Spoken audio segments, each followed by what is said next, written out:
ሰላም እንዴት ናችሁ? በአሁኑ ሰዓት ቁማር በተለያዩ መንገዶች ተንሰራፍቷል። ቁማር የአብዛኛዎቹን ሰዎች ሕይወት ሲያበላሽ አይተናል። የሩሲያው ደራሲ አሌክሳንደር ፑሽኪን አሮጊቷ በተሰኘው አጭር ልቦለድ ውስጥ ኸርማን የተባለ አንድ ገጸ ባህሪ በካርታ ጨዋታ ምክንያት የሚበላውን ከፍተኛ የሆነ ገንዘብና እስከ ማበድ ደረጃ ያደረሰውን አጋጣሚ በሚጣፍጡ ቃላቶች ይነግረናል። ወደ አሮጊቷ እንሂድ። አሮጊቷ በፈረሰኛ ዘቦች ምድብ ውስጥ መኮንን በሆነው በናሩቭ መኖሪያ ቤት ውስጥ የካርታው ጨዋታ ሲቀልጥ አድሯል። ቁማሩ ክፉኛ በመሟሟቁ የተነሳ ረጅሙ የክረምት ሌሊት መገባደዱ ለተጫዋቾቹ አልታወቃቸውም። ለእራት ተዘጋጅቶ የነበረውን ምግብ ለመብላት ምድረ ቁማርተኛ በማዕዱ ዙሪያ ሲቀመጡ ከንጋቱ 11 ሰዓት ሆኗል። በሌሊቱ ጨዋታ ያሸነፈው የቀረበለትን ምግብ ደህና አድርጎ ይጠርጋል። ያልቀናው ወገን ደግሞ ሳህኑን በደረቅ አይኑ እያየ ቀልቡ ባክኖ የሚያደርገው ጠፍቶት በሐሳብ ወጀብ ይንገላታል። ብቻ ሻምፓኝ በጠርሙስ ቀርቦ ስለነበረ ቀስ በቀስ ጨዋታው እየደራ ሲሄድ ሁሉም በአንድነት ማውካካት ቀጠሉ። ታዲያ ሱሬል እንዴት ነበር ዛሬ? የቤቱ ባለቤት ከእንግዶቹ ለአንደኛው ጥያቄውን አቀረበ። ምን ታዲያ ስትለኛለህ? ቀልጬልህ የኔ በየዕለቱ መክሰር ልምድ እየሆነ መጥቷል። አሁንስ በተፈጥሮ እድለ ቢስ ነኝ ወደሚለው እምነት እያዘነበልኩ ነው። ለነገሩ እንኳን ሁልጊዜ የምመድበው ገንዘብ መጠነኛ ነው። ስጫወትም ረጋ ለማለትና ስሜቴን ለመቆጣጠር እሞክራለሁ። ይሁን እንጂ አንድም ቀን ቀንቶኝ አያውቅም። እኔስ እንዳው የኸርማን ነገር ብቻ ነው የሚያስደንቀኝ አለ ከካርታ አፍቃሪዎቹ አንደኛው። የመሐንዲስ ሻለቃ ባልደረባ ወደሆነ አንድ ወጣት መኮንን በጣቱ እየጠቆመ ይገርማችኋል፣ ኸርማንን ካወቅኩት ጊዜ ጀምሮ ቁማር ሊጫወት ቀርቶ ካርታ የሚባል በእጁ ሲነካ አይቼው አላውቅም። ሌሎቻችን ስንጫወት ከመመልከት በቀር በውርርድ እንኳን ጣልቃ አይገባም። በማየት ከሆነ ግን ሌሊቱንም ቢሆን ያነጋል። ሰዎች ካርታ ሲጫወቱ ማየት ያረካኛል አለ ኸርማን ቀበል አድርጎ። ነገር ግን የተትረፈረፈ ሀብት አገኛለሁ በሚል አጉል ተስፋ ለሕይወት አስፈላጊ የሆነ ነገር ለማጥፋት ስለማልሻ አልጫወትም። ነገሩ እንኳን ወዲህ ነው። ኸርማን ጀርመናዊ ስለሆነ ገንዘብ ለመቆጠር ሲል ይመስለኛል የማይጫወተው አለ ቶምስኪ። በነገራችን ላይ አንድ ነገር ላጫውታችሁ። የካርታ ጉዳይ ሲነሳ ሁልጊዜ ግራ የሚያጋባኝ የሴት አያቴ የአና ፌዶሮቭና አስደናቂ ነገር ብቻ ነው ሲል ቀጠለ። እንዴት? ምኑ? በማለትና በአንድ ድምፅ በመጮህ እንግዶቹ የተደራረቡ ጥያቄዎችን አቀረቡለት። አያቴ ካርታ ጨዋታ የሚባል ነገር ለምን እንዳስጠላት እስከዛሬ በፍጹም ሊገባኝ አልቻለም አለ ቶምስኪ። እና ታዲያ ለአንተ ትልቅ ታሪክ የሆነብህ ምኑ ነው? የ80 ዓመት አሮጊት ካርታ ተጫወቱ አልተጫወቱ ምንድን ነው የሚያስደንቀው? ናሩሞቭ ጥያቄውን አቀረበ። እውን እስከ ዛሬ ስለ ሴት አያቴ ምንም አይነት ታሪክ ሲነገር አልሰማህም ማለት ነው? ሲል ቶምስኪ የጥርጣሬ ጥያቄውን ለናሩሞቭ አቀረበ። አረ ምንም። ናሩሞቭ እንደ መደንገጥ ብሎ በጥሞና መለሰ። ሁላችሁም የማታውቁት ከሆነ ብነግራችሁ ደስ ይለኛል አለና ጀመረ ቶምስኪ። የዛሬ 60 ዓመት ገደማ ነው ይባላል። ሴት አያቴ ከባሏ ጋር ወደ ፓሪስ ትሄዳለች። በዚያን የወጣትነቷ ጊዜ በውበቷ ወደር የለሽ፣ ባለባበሷ ሽቅርቅር ነበረችና ፓሪስ እንደደረሰች አድናቂዎቿ ይበዛሉ። በየደረሰችበት ሁሉ የሚሰጣት ክብር ልዩ ይሆናል። እንዲያውም ውበት አፍቃሪዎቹ ፈረንሳውያን የመስኮቧ ቬኑስ የሚል ቅጽል ስም እስከ መስጠት ይደርሳሉ። ብዙዎቻችሁ እንደምታውቁት በእነዚያ ዘመናት ቅንጡ ወይዛዝርት ፋሮ የሚባል የካርታ ጨዋታ ያዘወትሩ ነበር። ታዲያ የእኔም አያት አንድ ቀን ከኦርሌኒሱ መስፍን ጋር ካርታ ተጫወተችና የማሸነፍ ነገር ሳይሳካላት በመቅረቱ ያላትን ገንዘብ አራግፋ ጨረሰች። እንዲያውም ዕዳ ውስጥ በመግባቷ ዋስ ጠርታ ወደ ማረፊያዋ ተመለሰች። ማረፊያ ቦታዋ እንደደረሰችም ለባሏ ለወንዱ አያቴ ማለት ነው በካርታ ጨዋታ መረታቷን ገልጣ የቀረውን ዕዳ በአስቸኳይ እንዲከፍል አዘዘችው። ይገርማችኋል፣ ወንዱ አያቴ ለሴቷ አያቴ ባል ሳይሆን የሎሌ ያህል ነበር። እንደ አንዳች መቅሰፍት፣ እንደ አንዳች ክፉ ልክፍት ነበር የሚፈራት።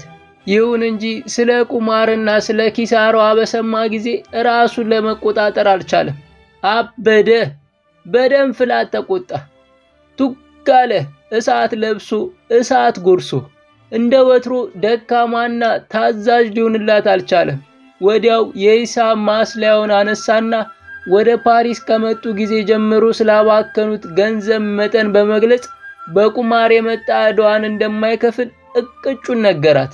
ሴቷ አያቴ ግን ኃይለኛና እልህኛ ነበረችና በዚያ ምላሽ ይበልጥ በመናደዷ የወንድ አያቴን ጆሮ ግንድ በጥፊ አቃጥላ አይኑን ላለማየት ከመኝታ ክፍሉ አባረረችው።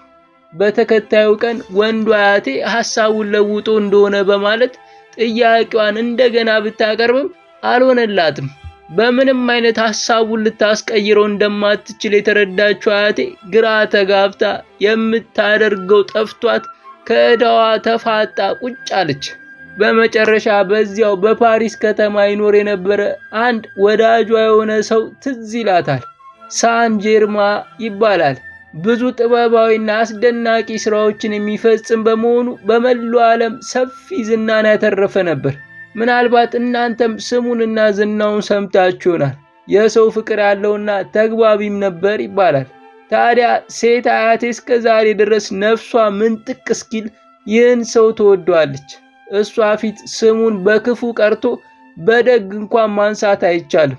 ሳን ጀርማ ባለብዙ ገንዘብ በመሆኑ ድንገት ቢረዳኝ ብላ በዚያን በጭንቀቷ ወቅት ሴት አያቴ ማስታወሻ ጽፋ እንዲያነጋግራት ትልክበታለች። ሽማግሌው ሳን ጀርማ መልእክቱ እንደደረሰው ወደ ሴት አያቴ ዘንድ ይሄዳል። በጣም ተበሳጭታና አዝና ያገኛታል። እርሷም የገጠማትን ሁኔታ በዝርዝር ትነግረውና ዕዳዋን በመክፈል ከደረሰባት ውርደት ለመዳን የመጨረሻው ተስፋዋን የጣለችው በእርሱ ላይ መሆኑን ትገልጥለታለች። ሽማግሌው በነገሩ ለጥቂት ጊዜ ካሰበበት በኋላ ይህን በዕዳ የሚፈለግብሽን ያህል ገንዘብ ላበድርሽ እችላለሁ፣ ይሁን እንጂ ያው ዞሮ ዕዳ ስለሚሆንብሽ ለእኔ ለመክፈል ስትይ ደግሞ ሌላ ጭንቀት ውስጥ መውደቅሽ አይቀርም። ስለዚህ የተሻለ አማራጭ የሚሆነው ቁማር ጨዋታውን በመቀጠል ዕዳሽን መክፈል ነው ይላታል። ሴቷ አያቴ ግን ቀበል ልታደርግና ሐሳቡ እንኳን ደግ ነበር፣ ነገር ግን እንኳንስ ለቁማር መጫወቻ የምመድበው ይቀርና ለውሎ የሚሆን 70 ሳንቲም በእጄ የለም ስትል ትገልጽለታለች። ጥበበኛው ሳን ጀርማንም ገንዘቡን ለመመለስ ለሚደረገው ጨዋታ ምንም የመነሻ ገንዘብ አያስፈልግም፣ የምንጠቀመው በሌላ ዘዴ ነው ይልና አንድ ብርቱ ሚስጥር ለሴት አያቴ ይነግራታል። በዚህ ጊዜ የናሩሞቭን መኖሪያ ቤት የሞሉት ወጣት ቁማርተኞች የታሪኩን መጨረሻ ለመስማት ከመጠን በላይ አቆበቆቡ። ጉጉታቸው ከመጀመሪያው የባሰ ሆነ። ቶምስኪም ፒፓውን አያይዞ ጢሱን አንዴ ማገና ታሪኩን በእርጋታ ቀጠለ። በዚያኑ ምሽት ሴት አያቴ ቨርሳይ ወደሚገኘው ዝነኛ የቁማር ስፍራ አመራች። ባለፈው ምሽት ከረታት የኦርሌዎ መስፍን ጋር ተገናኘች። በቀጥታ ወደ ጉዳዩ በመግባት የሚፈለግባትን ገንዘብ ያላዘች መሆኑን ገልጻ ለዚህም ምክንያት የፈጠረችውን አጭር ታሪክ በማቅረብ ካሳመነችው በኋላ ለምሽቱ የዱቤ ቁማር ተቀመጡ። ሴት አያቴ በሳን ጀርማን በተሰጣት ምክር በመጠቀም 3 ካርታዎችን መርጣ በቅደም ተከተል በየተራ ተጫወተችባቸው። በ3ቱም ካርታዎች መደዳውን በማሸነፍ የተዘፈቀችበትን ዕዳዋን በመክፈል ነፃ ከመሆኗን በላይ ትርፍ ገንዘብ ይዛ ቤቷ ገባች። ከዚህን ቀን በኋላም ቁማር የተባለ ነገር እርም ብላ ቆመች። እንኳንስ ልትጫወት ይቅርና ካርታ የተባለ በዞረበት ላትዞር መሐላዋ ሆነ ሲል ቶምስኪ ታሪኩን ደመደመ። ይሄ ተራ አጋጣሚ ዕድል ነው በማለት ከእንግዶቹ አንደኛው አስተያየቱን ጣል አደረገ። የአፍ ታሪክ ተረት እንጂ ሌላ ምንም አይደል አለ ቁማር የማይወደው ጀርመናዊው ሄርማን። ምናልባት በአያት ካርታዎች ላይ ምልክት ተደርጎባቸው ሊሆን ይችላል። ሌላው የቤቱ አስተያየት ነበር። በጭራሽ አይደለም ብሎ ቶምስኪ መልሱን በኩራት ሰጠ። በጣም የሚያስደንቅ ነው ሲል አስተናጋጁ ናሩሞቭ ቀበል አደረገው። በተከታታይ ለመርታት ስለሚያስችሉ 3 ጓደኛ ካርታዎች የሚያውቁ አያት እያሉ አንተ ግን ስለ ሚስጥሩ ምንነት ቅንጣት ነገር አለማወቅ በጣም የሚያስደንቅ ነው አለው። እውነትም ሚስጥሩን አለማወቅ ያስደንቃል። ይሁን እንጂ ነገሩ እንዲህ ቀላል አይደለም። ቶምስኪ ማስረዳት ይጀምራል። ሴት አያቴ 4 ወንድ ልጆች ነበሯት። አንዱ የኔ አባት ነው። እንደ አጋጣሚ ሆኖ 4ቱም ልጆቿ የለየላቸው ቁማርተኞች ነበሩ። ሴት አያቴ ግን የካርታዎቹ ሚስጥር የሚጠቅማቸው መሆኑን ብታውቅም እንኳን ለአንዳቸውም አልገለጸችላቸው። ይህን በመሐላ ጭምር የነገረኝ አጎቴ ኢቫን ኢሊች ነው።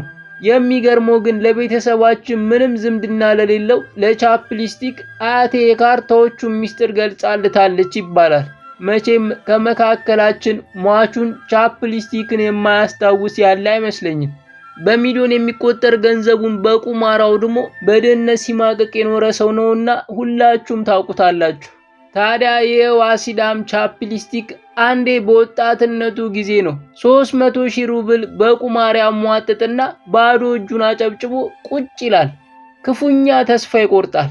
አያቴ አብዛኛውን ጊዜ ወጣቶች በብኩንነታቸው ለሚደርስባቸው ችግር የማትጨነቅና ርህራሄ የሌላት ብትሆንም በቻፕሊስቲክ ላይ የደረሰው ሁኔታ ግን በጣም አሳዘናት።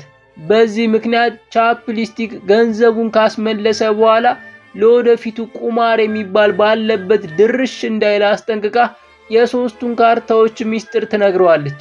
ቻፕሊስቲክ በቀጥታ ወደ ቁማር ቤት ይሄዳል።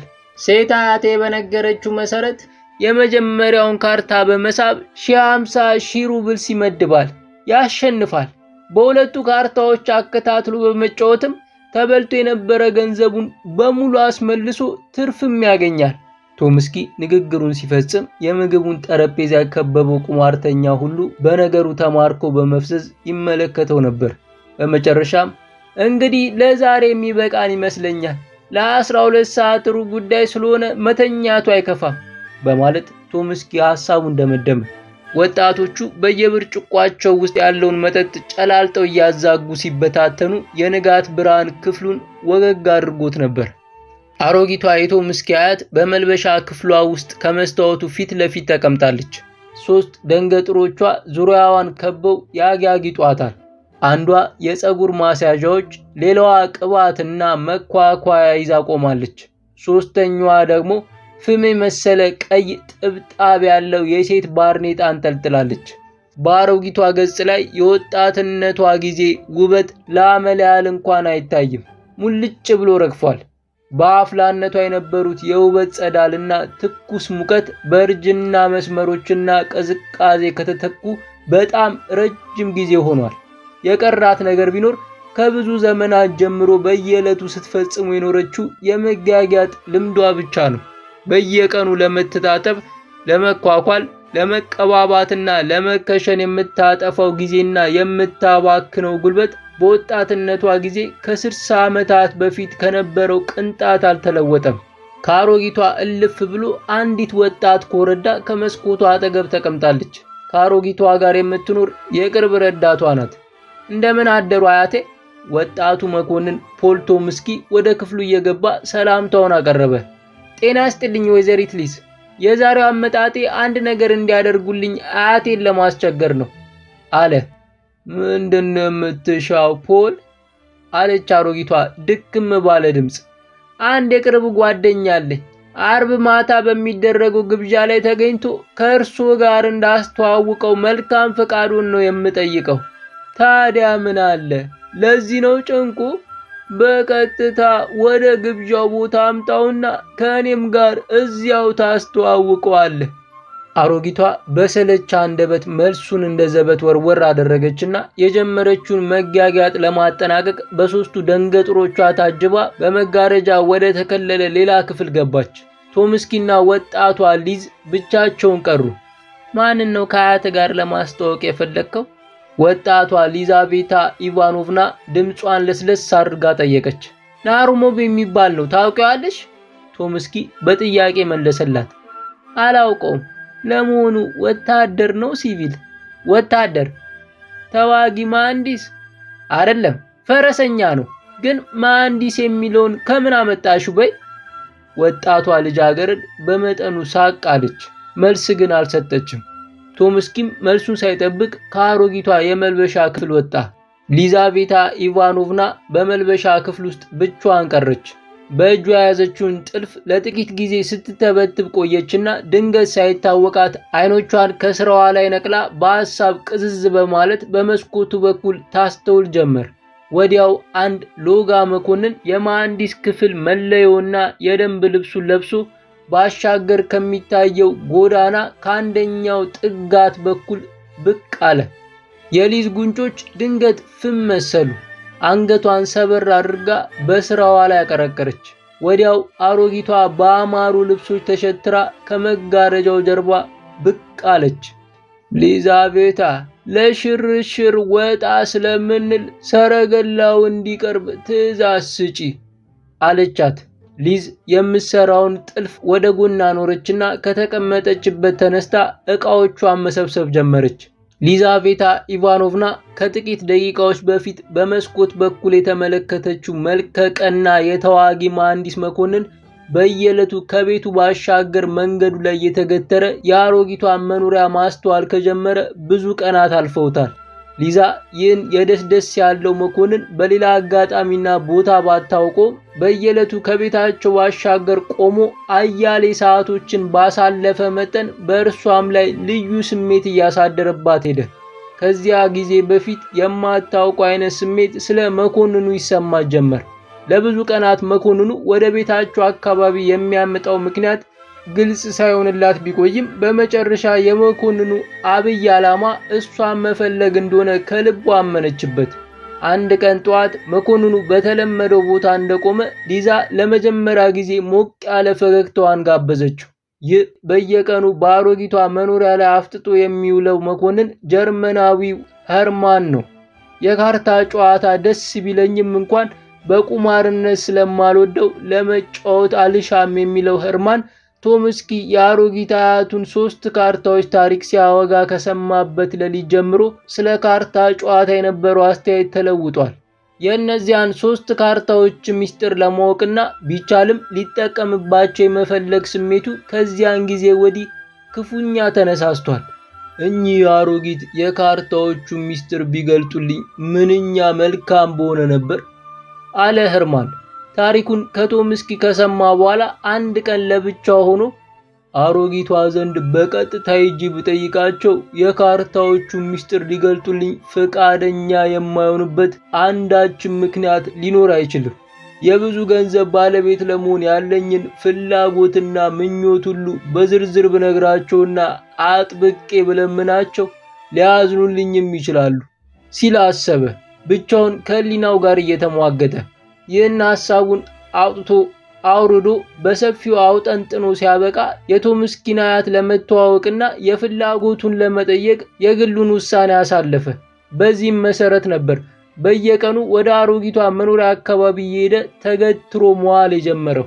እንደ አጋጣሚ ሆኖ ከቤቱ ፊት ለፊት በሚቆምባቸው ቀናት ሁሉ ሊዛን ከመስኮቷ አጠገብ ተቀምጣ ያያታል። የቤት ልጅ መሆኗ ይገባዋል።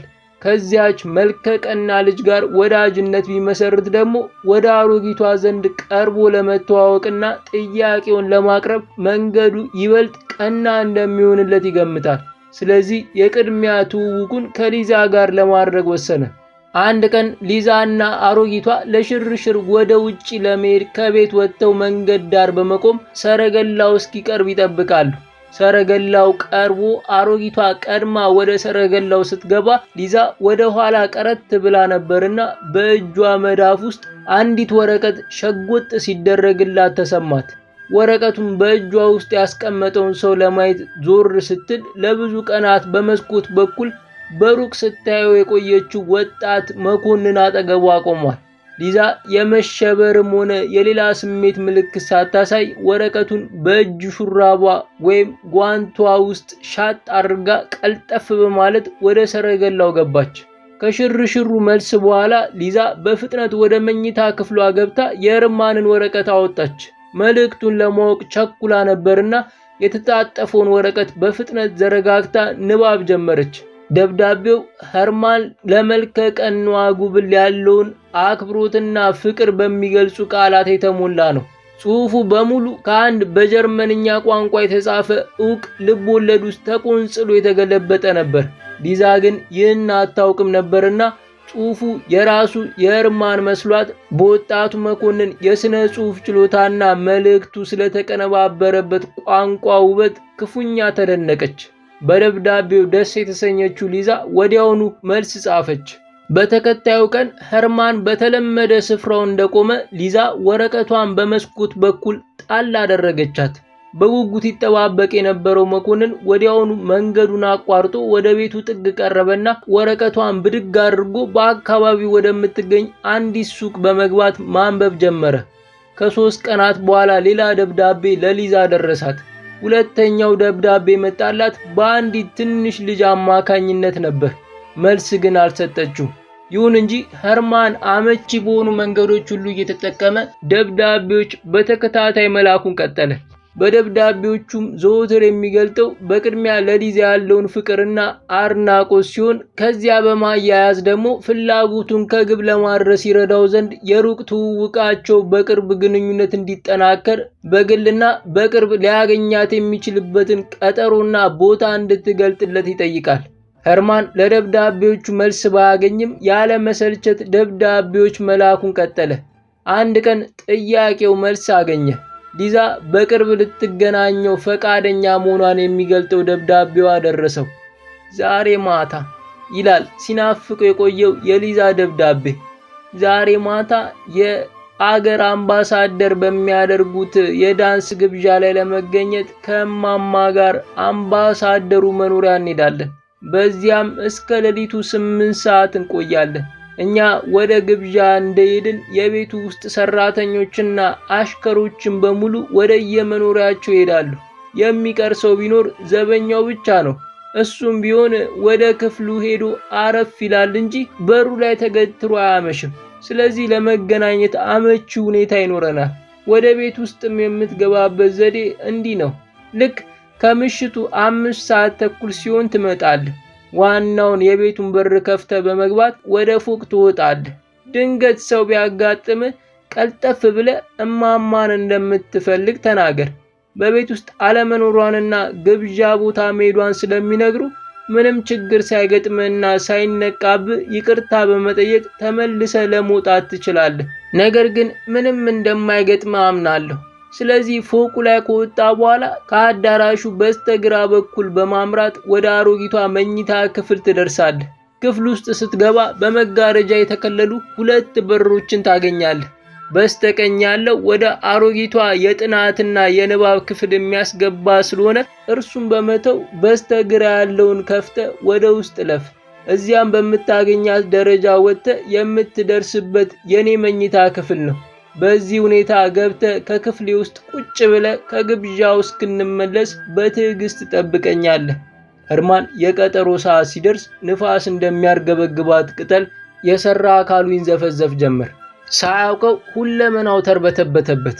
ይሁን እንጂ ምንም እንኳን መንፈሱና አካሉ ቢረበሽም ለረጅም ጊዜ የደከመበት ዓላማውን ከግብ ማድረስ ስላለበት ጊዜ ሳያባክን አካሉን አረጋግቶና ስሜቱን ተቆጣጥሮ ወደ አሮጊቷ መኖሪያ አመራ። ሊዛቬታ ኢቫኖቭና የሰጠችው መመሪያ ቅደም ተከተሉን ሳያዛንፍ ተግባራዊ እያደረገ በዋናው በር በማለፍ በሌሎቹ ክፍሎች አቆራርጦ አንድም ነገር ሳይገጥመውና ምንም ግር ሳይለው አሮጊቷ መኝታ ክፍል ደረሰ። መኝታ ክፍል ውስጥ ከገባ በኋላ ግን የሊዛን መመሪያ ከዳር ለማድረስ እምብዛም አልተጨነቀም። በደብዳቤው መሰረት በቀጥታ ወደ ሊዛ መኝታ በማምራት ፋንታ ሐሳቡን ቀይሮ በአሮጊቷ ክፍል ውስጥ በሚገኝ ከግድግዳው ጋር አብሮ በተሰራ የልብስ ማስቀመጫ ቁም ሳጥን ውስጥ ገብቶ ተደበቀ። ሰዓቱ ቶሎ አልደርስ አለው። ኸርማን ቁም ሳጥኑ ውስጥ ሆኖ የአሮጊቷን መምጣት በጉጉት ይጠባበቃል። በመጨረሻ አንድ ሰረገላ ወደ ቤቱ እየተቃረበ ሲመጣ ድምፁ ተሰማው። ብዙም ሳይቆይ መብራቶች ታዩት። ቀጥሎም አሽከሮች ወዲያ ወዲህ ሲሉ በሚያሰሙት መተረማመስ አሮጊቷ መምጣቷን አረጋገጠ። ወዲያው አሮጊቷ ወደ መኝታ ክፍሏ ተደጋግፋ ስትገባ በቀዳዳ ተመለከተ። ከድካም የተነሳ በፍጹም ዝላለች። ደንገጡሮቿ ልብሶቿንና ጌጣጌጧን እያወላለቁ ለመኝታ ያዘጋጇት ጀመር። ህርማን ሁሉንም ነገር ልቅም አድርጎ እሱ ሳይታይ ያስተውላል።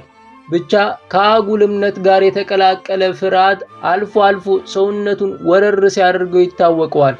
በመጨረሻ አሮጊቷ የሌሊት ልብሷን አጥልቃና ቆቧን ደፍታ ቁጭ አለች። ለዳንሱ ግብዣ ሰማያዊ የሆነ ጌጠኛ ልብስ ለብሳ በነበረ ጊዜ የሚታይባት የመክበድና የልዩነት ሁኔታ ተለውጦ ለዓይን በመጠኑ ቀለል አለች።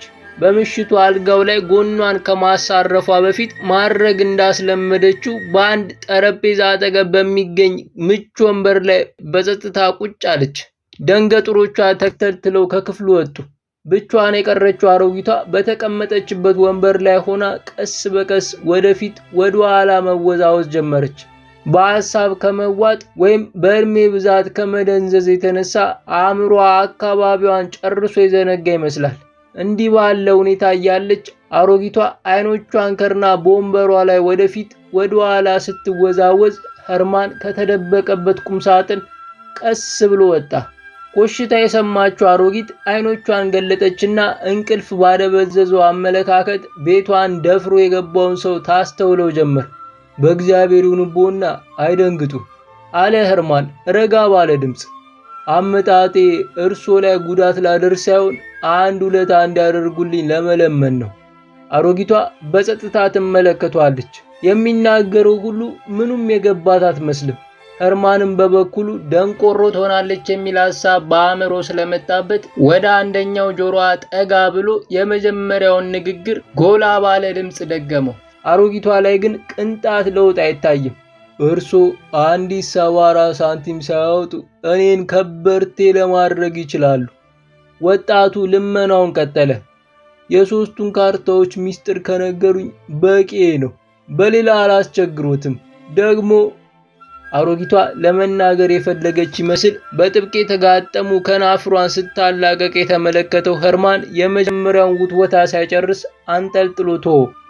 እውነት አይምሰልህ፣ ሁሉም ነገር ፌዝ ነው። ከፈለክ በእግዚአብሔር ስም እምልልሃለሁ፣ የሰማው ነገር ሁሉ ፌዝ፣ ቀልድ፣ ተረብ እንጂ ሌላ ምንም አይደለም የሚሉ ቃላት በእነዚያ የጠወለጉ ከንፈሮች አማካኝነት ለህርማን ተላለፉለት። አይደለም፣ የሰማሁት ነገር ፌዝ፣ ቀልድ፣ ተረብ አይደለም፣ በሙሉ እውነት ነው። ለምሳሌ ያህል ከብዙ ዓመታት በፊት ቻፕሊስቲክ የሚባል አንድ ብኩን ሰው በቁማር የተነሳ የተዘፈቀበትን ዕዳውን በእርሱ እርዳታ መክፈሉ ትዝ አይሎትም? አለ ህርማን። ድንገት የአሮጊቷ ቀዝቃዛ ስሜት ተለዋወጠ።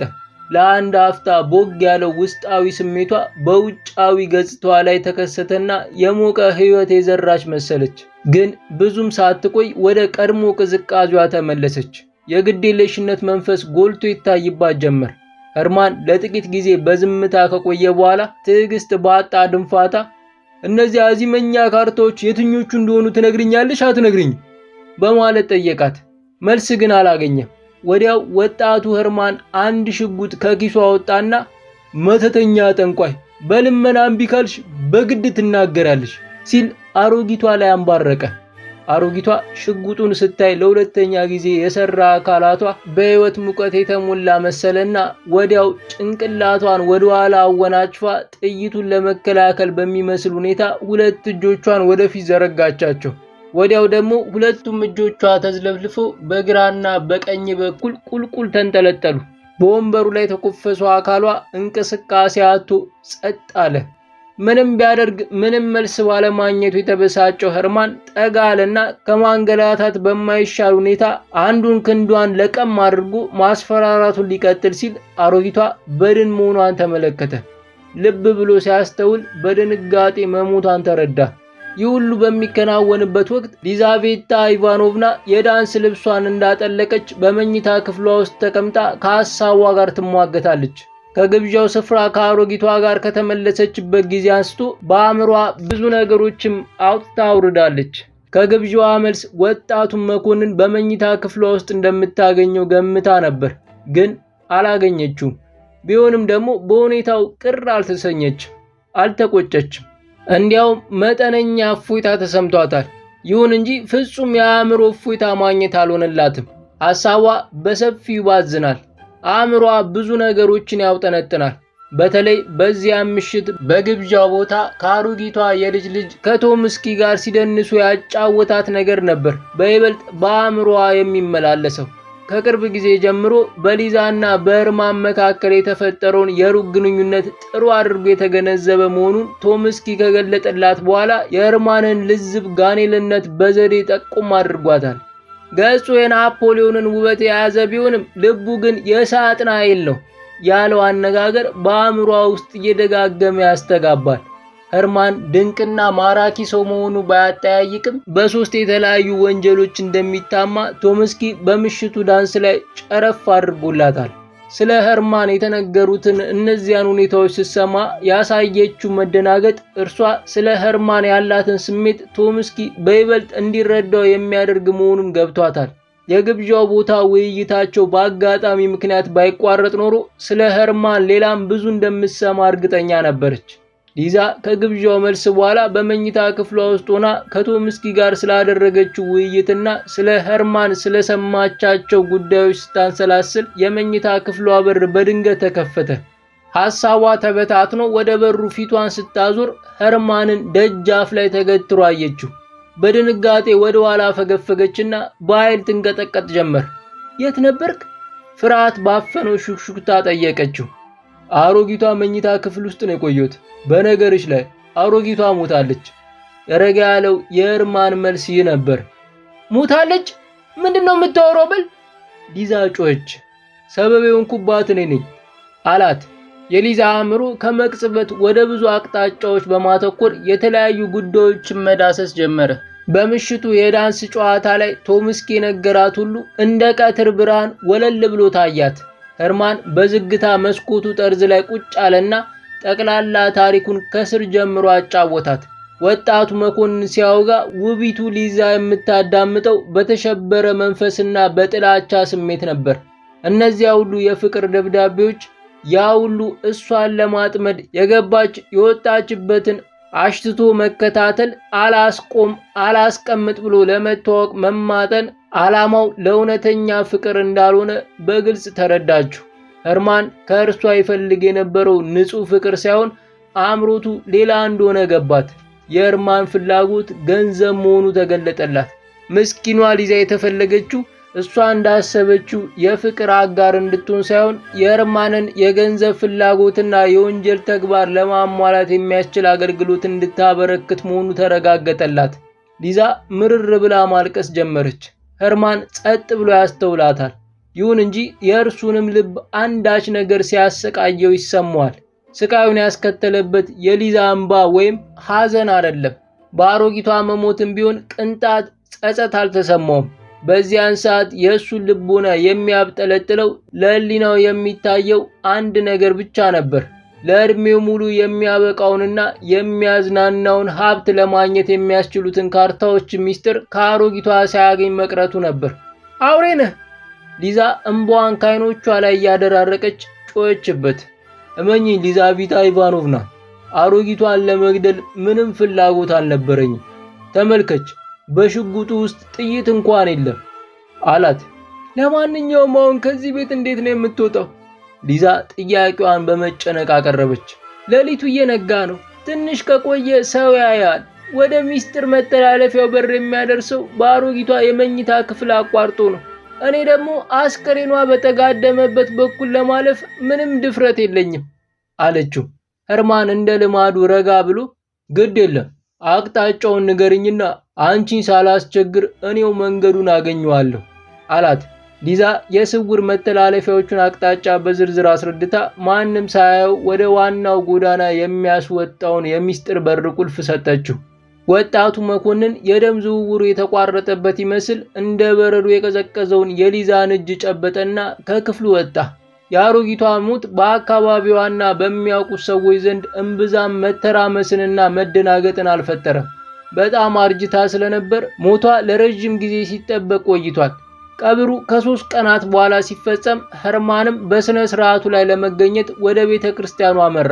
ሌሎች ለቀስተኞችና አጃቢዎች ሰልፍ ውስጥ ተቀላቀለና ክዳኑ በተከፈተ የሬሳ ሳጥን ውስጥ በጀርባው የተንጋለለውን የአሮጊቷን አስክሬን ለመጨረሻ ጊዜ ለመሰናበት ተራውን ይጠብቅ ጀመር። ተራው ሲደርስ ጠጋ ብሎ በሳጥኑ አጠገብ ተንበረከከና የአሮጊቷን የገረጣ ገጽ ይመለከት ጀመር። ወዲያው ፊቱ ሁሉ ተለዋወጠና መብረቅ የመታው ያህል ክው አለ። ያጋጠመው ሁኔታ ልዩና እንግዳ ነገር ነበር። ኸርማን ተንበርክኮ አስክሬኑን ሲመለከት ሟቿ አሮጊት በማሾፍ መልክ አንድ አይኗን ከፍታ ጠቀሰችው። በድንጋጤ ለነበረው ኸርማን ከተንበረከከበት ተነስቶ ሊሄድ ሲል አንዱ ደረጃ አደናቀፈውና ወለሉ ላይ ተዘረረ። ዙሪያውን የነበሩ ሰዎች አፋፍሰው አነሱት። በዚያኑ ቅጽበት ሊዛቬታ ኢቫኖቭናም ሕሊናዋን ስታ በመውደቋ ሐዘንተኞች የወላንሳ ይዘው ከቤተ ክርስቲያኑ አወጧት። በዚያን ቀን ኸርማን እንደቀፈፈው እንደተረበሸ ዋለ። የወትሮ ረጋ ያለ ስሜቱና መንፈሱ ሊመለስለት አልቻለም። ሰላም ሸሸው። ለዓይን ያዝ ሲያደርግ ከአንዲት ሰዋራ ሆቴል ገብቶ እራቱን ከቀማመሰ በኋላ አእምሮውን ለማሳረፍ ሲል ቪኖ ሲቀመቅም አመሸ። ወደ ቤቱ ሲመለስ ጥንብዝ ብሎ ሰክሮ ነበርና እንዴት እንደገባም አልታወቀው። ብቻ ከነ ልብሱ በአልጋው ሙሉ ተዘረጋ። ደረቅ ሌሊት ላይ ከእንቅልፉ ባኖ ነቃ። የጨረቋ ብርሃን ወደ መኝታ ክፍሉ በመግባቱ በውስጡ የሚገኘው ነገር ሁሉ ደብዘዝ ብሎ ይታያል። አንድ ሰው በመስኮቱ በኩል ለቅጽበት ተመለከተውና እልም ብሎ ጠፋ። ኸርማን ነገሬም አላለው። ወዲያው ወደ ቤቱ የሚያስገባው ዋናው በር ሲከፈት ተሰማው። በመጀመሪያ አሽከሩ እንደ ልማዱ ሲሰክር ካመሸበት መመለሱ መስሎት ነበር። በኋላ ወደ ቤቱ ውስጥ የገባውን ሰው አረማመድ ሲያዳምጥ ግን የሚያውቀውና የለመደው የአሽከሩ እርምጃ አለመሆኑን አረጋገጠ። የቀላል ነጠላ ጫማ ድምፅ ወደ ጆሮ እየተቃረበ መጣ። የመኝታ ክፍሉ በር ተከፈተና ነጭ ልብስ ያጠለቀች ሴት ገባች። ሴትዮዋ ወደ አልጋው ስትቀርብ ማን እንደሆነች ኸርማን ወዲያው አወቀ። ሟቿ አሮጊቷ ነበረች። ኸርማን ክው ብሎ ቀረ። አንተ ዘንድ የመጣሁት ያለ ፍላጎቴ ነው አለችው አሮጊቷ ፈጠን ባለ አነጋገር። ፍላጎትን እንዳሟላና ለጥያቄ መልስ እንድሰጥ በመታዘዜ ብቻ ለመምጣት ተገደድኩ። ለማወቅ የምትፈልጋቸው 3ቱ ምትሃታዊ ካርታዎች 3፣ 7 የክ ናቸው። በእነዚህ 3 ካርታዎች በተከታታይ ከተጫወት ያለ አንዳች ጥርጣሬ አሸናፊ ትሆናለህ። ግን አንድ ሕግ ማክበር አለብህ። በ4 ጊዜ ውስጥ የምትጫወተው በአንዱ ካርታ ብቻ፣ ያውም አንድ ጊዜ ብቻ ነው። በዚህ አይነት በ3 ተከታታይ ቀናት በ3ቱ ካርታዎች በየተራ ከተጫወት በኋላ እስከ ሕይወት ፍጻሜ ድረስ ካርታ ጨዋታ የሚባል ነገር በዞረበት መዞር አይኖርብህም። የአሮጊቷ ኤኬራ ወይም መንፈስ ይህን ተናግሮ በመጣበት ተመለሰ። የውጩ በር ሲዘጋ የሰማው ኸርማን ወደ መስኮቱ ዞር ሲል ያው የአሮጊቷ ኤኬራ ውልብ ብሎ ሲያልፍ ታየው። ዞረበት፣ ተማታበት። በመጨረሻ እንደምንም ተክተርትሮ ከአልጋው ተነሳና ወደ እንግዳ መቀበያ ክፍል ሄደ። በሩ ዝግ ነው። በስካር እንቅልፍ ድብን ብሎ ከሚያንኮራፋው አሽከሩና ከራሱ በቀር አንድም ሰው በቤቱ ውስጥ የለም። ወደ አልጋው ተመለሰና ሻማውን አብርቶ ስላየውና ስለሰማው በማስታወሻው ደብተሩ ላይ መጻፍ ጀመረ። በቁሳዊው ዓለም ውስጥ 2 የተለያዩ አካላት አንድን ቦታ በአንድ ጊዜ ለመያዝ እንደማይችሉ ሁሉ 2 የተለያዩ ሐሳቦችም በአንድ ጊዜ በአእምሮአችን ውስጥ ተመሳሳይ ስፍራ ለመያዝ አይችሉም። በመሆኑም የወጣቱን መኮንን አእምሮ ሲያስጨንቁ የነበሩት የሟቿ አሮጊት ጉዳይና ሌሎች ሐሳቦች የያዙትን ስፍራ ለአዲስ ሐሳብ ለቀቁ። 3፣ 7 የክ። እነዚህ ቁጥሮች በኸርማን አእምሮ ነገሱ። ጠዋት፣ ቀን፣ ማታ በቁሙ የሚታዩት እነዚህ ቁጥሮች ብቻ ናቸው። ሌሊት ተኝቶ በሕልሙ በቅዠቱ የሚፈራረቁበት 3፣ 7 እና የክ ብቻ ናቸው። አንዴ እንደ አበባ አይኑ ስር ይፈነዳሉ። አንዴ በህብረ ቀለም አሸብርቀው በወርቀ ዘቦ አጊጠው ሲንቦጎቦጉ ይታዩታል። የዚህና የሌላውም ሁሉ ቅዠቱ ማሰሪያና ማጠቃለያ ግን አንድና ዋናው ምኞቱ ነበር። በእነዚህ ቁጥሮች አማካኝነት የብዙ ገንዘብ ባለቤት መሆን፣ በ3ቱ ቁጥሮች ቁማር ተጫውቶ ማሸነፍ፣ መክበር። በዚያን ዘመን በሞስኮ ከተማ የሚገኙ ከፍተኛ ቁማርተኞች እየተሰባሰቡ የሚጫወቱበት አንድ ዝነኛ የቁማር ቤት ባለንብረት የሆነው ቼካሊንስኪ እድሜውን በመላ የካርታ ቁማር ሲጫወትና ሲያጫውት መኖሩ ይነገርለታል። ዝናው በድፍን ሩሲያ ወጣቶችና ቁማርተኞች ዘንድ የታወቀ ነበር። የአሮጊቷ ኤኬራ ሄርማንን ከጎበኘ በኋላ ጥቂት ቀናት ቆይቶ ዝነኛው ቼካሊንስኪ ወደ ፒተርስበርግ ይመጣል። የከተማው ወጣት መዋያና ማደሪያ የቼካሊንስኪ ቤት ሆነ። በረቾቹና በተረቾቹ መካከል የሚዘዋወረው ገንዘብ መጠን ከዕለት ወደ ዕለት እየጨመረ ሄደ። በእንግዳ ተቀባይነቱ፣ በሰፊ የቁማር ልምዱ፣ በደግነቱ፣ በጥልቅ የቁማር ጥበቡ፣ በጠባየ ሸጋነቱ የታወቀው ቼካሊንስኪ ፒተርስቡርግ ከመልቀቁ በፊት እንዳያመልጠው በማለት የከተማው ቁማርተኛ ውሎና አዳር በቼካሊንስኪ ቤት ሆነ። ቼካሊንስኪ ፒተርስቡርግ ከገባ በኋላ ጥቂት ቀናት እንዳለፉ የካርታ ጨዋታ ሱሰኛ የሆነው ናሩሞቭ ጓደኛውን ሄርማንን ጋብዞ ወደ ዝነኛው ቁማርተኛ ቤት ወሰደው። ሁለቱ መኮንኖች ወደ ቁማሩ ቤት ሲደርሱ እያንዳንዱ ክፍል ጢም ብሎ ሞልቷል። ታላላቅ የመንግስት ሹማምንት ካርታዎቻቸውን አይኖቻቸው ስር ዘርግተው ይጫወታሉ። ወጣቶች በየሶፋው ተንጋለው ያጨሳሉ፣ ይጠጣሉ። በትልቁ የቁማር አዳራሽ ደግሞ 20 የሚሆኑ ሰዎች በከበቡት የግብር ጠረጴዛ ላይ ዋናው ቁማር ይቀልጣል። በአንድ ወገን ካርታ ይበወዛል፣ በየሰው ፊት ይጣላል። የገንዘብ ዘር በሌላ ወገን ተከምሯል። ቼካሊንስኪ የዚህኛው ቡድን መሪ አጫዋች ነበረ። እድሜው ወደ 60 የተጠጋ ግራጫ ጠጉር ያለው የሚከበር አይነት ሰው ነው።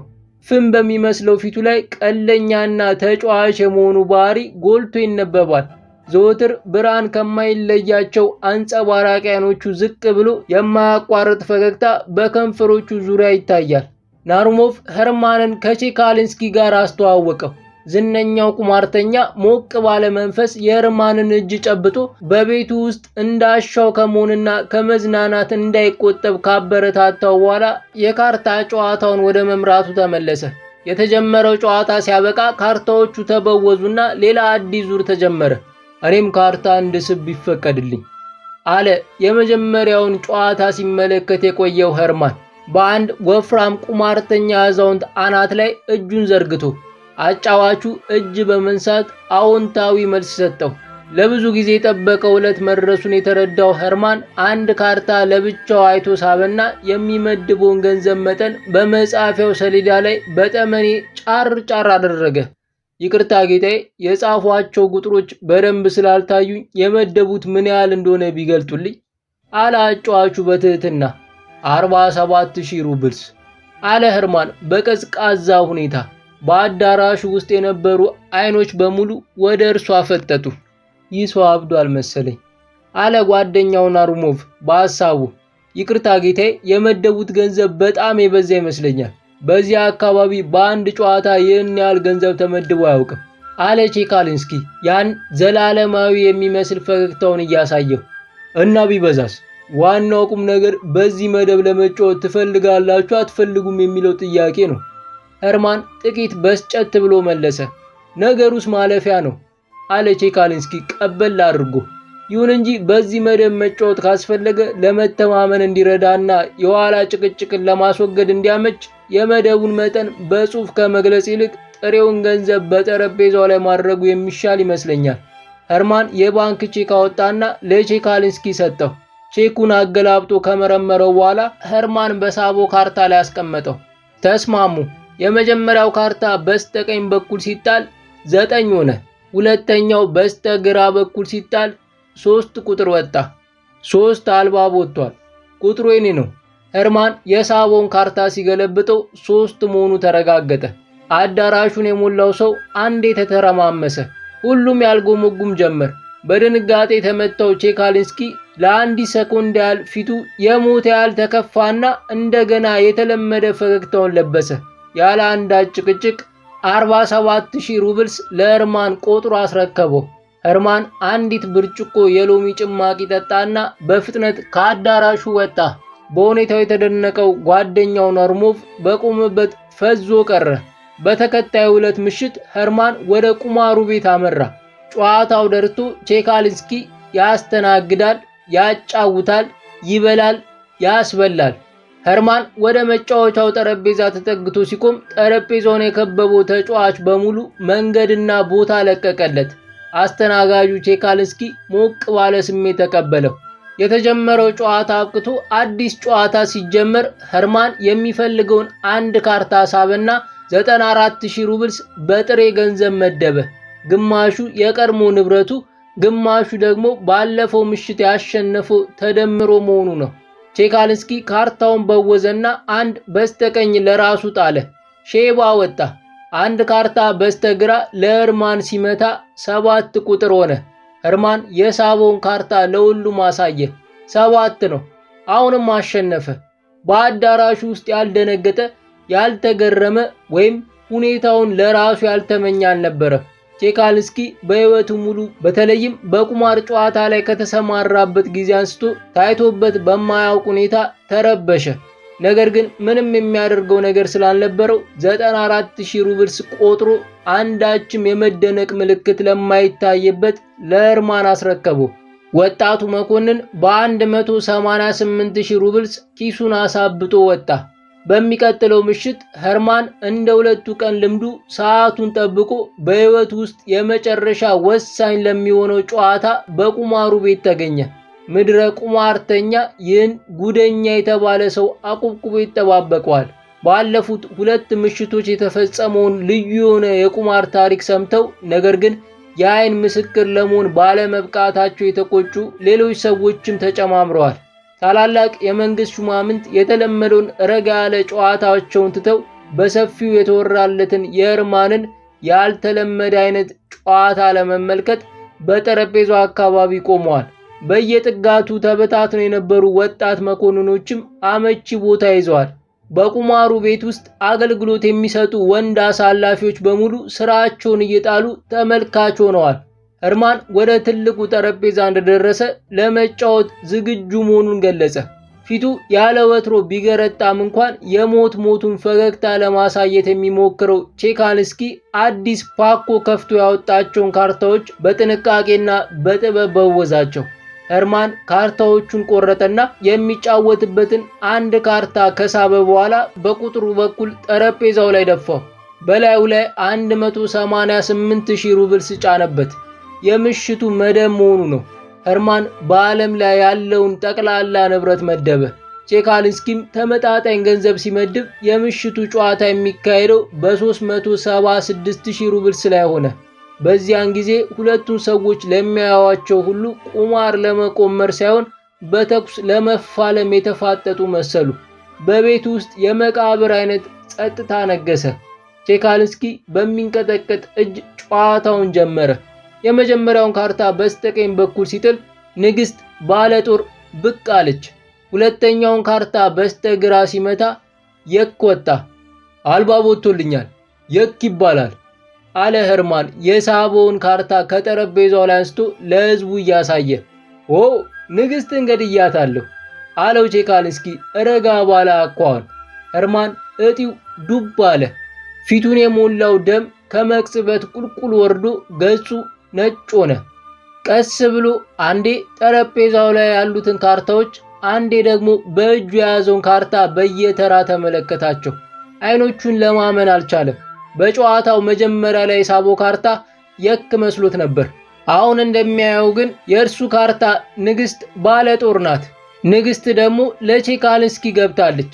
በዓለም ላይ ያለ ንብረቱ እንዳለ የቼካልስኪ ሆኗል። በ2 ቀናት ዕድሜ ክፉኛ በልጽጎ በአጭር ቅጽበት የደየው ኸርማን እንዲህ ያለ ጥፋት፣ ይህን መሳይ ስተት እንዴት ሊፈጽም እንደቻለ አልገባ አለው። ተማታበት። ናላው ዞረ። አእምሮ ተበጥብጦ በሁኔታው ግራ ተጋብቶና ድንዝዝ ብሎ የተረታበትን የሴት ስዕል ያለበትን ካርታ ትክ ብሎ ሲያስተውል ድንገት ካርታው ላይ የተሳለችው ሴት እየሳቀች ስታሾፍበትና በአንድ አይኗ ስትጠቅሰው ያየ መሰለው። ከዚህ ቀደም በአይኗ ጠቅሳ ያሾፈችበት አሮጊት መልክ ትዝ አለው። በቤተ መቅደስ ውስጥ ተጋድሞ የነበረውን የአሮጊቷን አስክሬን ለመሰናበት በተጠጋ ጊዜ ያጋጠመው ሁኔታ ድቅና አለበት። በካርታው ላይ ያለው ምስልና ያ ትዝ ያለው መልክ ደግሞ ፍጹም አንድ ሆነው ታዩት። አሮጊቷ በማለት በጭንቀትና በፍርሃት በተዋጠ ድምፅ ሳያውቀው ጮኸ። ቼካልንስኪ ያሸነፈውን 376,000 ሩብልስ ሰበሰበ። ኸርማን ያለ አንዳች እንቅስቃሴ እንደ ዕቃ ተገትሮ ለረጅም ጊዜ ቆየ። በመጨረሻም ከቤቱ ለመውጣት የቁም በድኑ እርምጃ ሲጀምር በምሽቱ በታየው ጨዋታ ተደንቀው ጉድ የሚሉት ተመልካቾች መንገዱን በፍጥነት ለቀቁለት። ወዲያው ካርታዎቹ ለሌላ ዙር ጨዋታ ተፈወዙ። ቁማሩም እንደገና በሰፊው ቀጠለ። ወጣቱ ኸርማን በዚሁ ጠንቅ በማበዱ ከጥቂት ቀናት በኋላ አቡኮቭ ወደሚባለው ሆስፒታል ገባ። ውቢቷ ሊዛም አንድ ወጣት አግብታ የሞቀ ትዳር መሰረተች። የአሮጊቷ የልጅ ልጅ ቶምስኪም እድገት ታይቶለት የሻምበልነት ማዕረግ ተሰጠው። ኸርማን ግን በሽታው እየባሰበት በመሄዱ በየዕለቱ በሆስፒታሉ ግቢ ውስጥ እየተዘዋወረ ከጠዋት እስከ ማታ ሲለፈልፍ ይውል ጀመር። እጅግ አስደናቂ በሆነ ፍጥነት እየደጋገመ 3 7 የክ 3 7 ንግሥት እያለ ሲያጉለመልም ይውላል። ሰው ሲያናግረውም ሆነ ሲጠይቀው የሚሰጠው መልስ 3 7 የክ 3 7 ንግሥት የሚል ብቻ ሆነ። 1974 እንደ አውሮፓውያን አቆጣጠር። አሌክሳንደር ፑሽኪን ከ1799 እስከ 1837 በ1799 ተወለደ። በጊዜው ተራማጅ አስተሳሰብ የነበረው ፑሽኪን ሕይወቱን ለሩሲያ ስነ ጽሑፍ እድገት ያዋለ በመሆኑ የአገሪቱ የመጀመሪያው የፈጠራ ጽሑፍ ጠቢብ ለመባል በቅቷል። የፑሽኪንን የስነ ጽሑፍ ውጤቶች የምዕራባውያን ባለቅኔዎችና የብዕር ሰዎች ተጽዕኖ የዳሰሳቸው ቢሆንም አርአያና ምሳሌ ለመሆን በበቁት በቅኔው፣ በተውኔቱ፣ በልብ ወለድና አጫጭር ድርሰቶቹ ጥልቀትና ምጥቀት ብሔራዊ ባለቅኔነቱን ለማስመስከር ችሏል። ፑሽኪን በሰፊ የስነ ግጥምና የስድ ጽሑፍ አዝመራው አማካኝነት ዘመናዊውን ስነ ጽሑፋዊ ቋንቋ ለሩሲያ ያበረከተ ታላቅ የፈጠራ ሰው በመሆኑ የሩሲያ ስነ ጽሑፍ ታላቁ ጴጥሮስ እያሉ የሚጠሩትም አልታጡም። የዛሬዋ ሶቪየት ኅብረት ደራሲያንም የሕዝባችን ነፍስ የሚል ስያሜ የሰጡት ያለ ምክንያት አይደለም። የአርበኝነትን ባህሪ፣ ጠንካራ ብሔራዊ ኩራትንና ለሩሲያ አፈር ያለውን ጥልቅ ፍቅር ከአብዮታዊ ስሜቶች ጋር በማዋሃድ በቅኔዎቹ ይገልጥ ስለነበር ነው። ይህም ስለ ስራውና ስለ ሕይወቱ በሚተርኩ ገድሎች ውስጥ ተመዝግቧል። በተለይም በከፍተኛ ስሜት ይደግፈው በነበረው የታህሳሳውያን ንቅናቄ እየተባለ በሚጠራው የ1825 እንቅስቃሴ ውስጥ ታላቅ ተጋድሎ ላደረጉት አርበኞች ጓደኞቹ መታሰቢያነት የጻፋቸው ቅኔዎች ለዚሁ ቋሚ ምስክር ናቸውና ሊጠቀሱ ይገባል። ፑሽኪን ኢትዮጵያዊ ደም ነበረው። በሀገራችን በይበልጥ የሚታወቀውም በኢትዮጵያዊው ቅድመ አያቱ በአብርሃም ሃኒባል ታሪክ እንጂ እምብዛም በኪነታዊ ስራዎቹ አይደለም። ወደ አማርኛ ከተመለሱት ጥቂት አጫጭር ታሪኮቹ በስተቀር ዋነኛዎቹን የፑሽኪን የጥበብ ውጤቶች በተለይም ድንቅ ቅኔዎቹ እስከ ዛሬ በአገራችን ልሳናት አልተተረጎሙ። ፑሽኪን ከስራዎቹ መካከል የሚበረከቱትን ያቀረበው በስነ ግጥምና በአጫጭር ድርሰት ቅርጽ ሲሆን አሮጊቷ በሚል ርዕስ በዚህ ቅጽ ውስጥ የቀረበው አጭር ልቦለድ ታሪክ ከግንባር ቀደም ስራዎቹ አንዱ ነው። ልዩ ተሰጥኦ የነበረውን የዚህን ታላቅ ከያኒ ስራዎች በተለይም ቅኔዎቹን በርካታ ምሁራንና የሥነ ጽሑፍ አፍቃሪዎች ዛሬ በመላው ዓለም እንደሚያስተጋቧቸው ሁሉ ይህ አጭር ድርሰቱም በመላው ዓለም በልዩ ልዩ ቋንቋዎች ከመተርጎሙም ሌላ በተንቀሳቃሽ ፊልም ተቀርጾ በመታየት ሁለንተናዊ አድናቆትን ያተረፈ ነው። የፑሽኪን መጨረሻ ድንገታዊና የሚያሳዝን ነበር። በአንዳንድ ምክንያቶች የተነሳ ዳንቴስ ከሚባል ሰው ጋር የከረረ አለመግባባት ይፈጠርና ሁለቱ ጠበኞች በተኩስ ለመፋለም ይወስናሉ። እኒሁ ግለሰቦች የካቲት 8 ቀን 1837 ባደረጉት የተኩስ ፍልሚያ የ38 ዓመቱ ጎልማሳ ደራሲ በለጋነቱ ተቀጨ። አመሰግናለሁ። ሰብስክራይብ በማድረግ ሌሎች ትረካዎችን በማዳመጥ ከኛ ጋር ይወዳጁ።